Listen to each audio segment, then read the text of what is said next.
அஸ்ஸலாமு அலைக்கும். Welcome to நாஜாய் சேனல். எல்லோரும் எப்படி இருக்கீங்க? அல்ஹம்துலில்லாஹ் ரொம்ப நல்லாயிருக்கும். இன்றைக்கி மக்களே காலையிலே மீன் வாங்கிட்டேன். இந்த மக்களேன்னு சொல்கிறத பார்த்தா அந்த ரம்யா சிஸ்டர் தான் சொல்லுவாங்க. அதை பார்த்துட்டு தான் நானும் சொல்கிறேன். நல்லாயிருக்கு மக்களேன்னு சொல்கிறது. காலையிலே பாருங்கள், ஃப்ரெஷ்ஷாக 7 மணிக்கே மீன் வாங்கிட்டேங்க. மீன் வாங்கி கட் பண்ணியாச்சு. இன்றைக்கி பிள்ளைய வந்து கிளாஸுக்கு கூட போனேன்.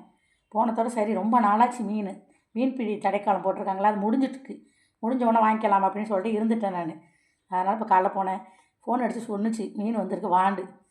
பார்த்தேன் சூப்பராக பார்த்தீங்களா, எல்லாமே பெருசு. இது வந்து சீப்பு சரட்டுன்னு சொல்லுவாங்க, நல்லா அகலமாக இருக்கும், நல்லா அகலமாக. அது ஒன்று வாங்கி கட் பண்ணிக்கிட்டேன். மீதி இது வந்து இதெல்லாம் வந்து சுரும்பு மீனுன்னு சொல்லுவாங்க. எல்லாமே வழுக்குதுங்க, எல்லாம் ஃப்ரெஷ் மீனுங்க. பார்த்தீங்களா, எல்லாம் வாங்கி. ஆனால் ரேட் அதிகம் தாங்க. பரவாயில்ல, மீன் சாப்பிடாமல் இருக்க முடியாது, நம்மளே ஒரு மீன் பைத்தியம். அதனால் சொல்லிவிட்டு நான் வாங்கி அப்படியே கட் பண்ணிவிட்டு வந்துட்டேங்க. இதான் உங்கள்கிட்ட காட்டலாம் அப்படின்னு சொல்லிட்டு அப்படியே குழம்பு வச்சு, மாங்காய் போட்டு கொஞ்சம் குழம்பு வச்சுட்டு அப்படியே வறுக்க போகிறேன். இந்த வீடியோ பிடிச்சிருந்தா லைக் பண்ணி ஷேர் பண்ணி சப்போர்ட் பண்ணுங்கள். அஸ்ஸலாமு அலைக்கும்.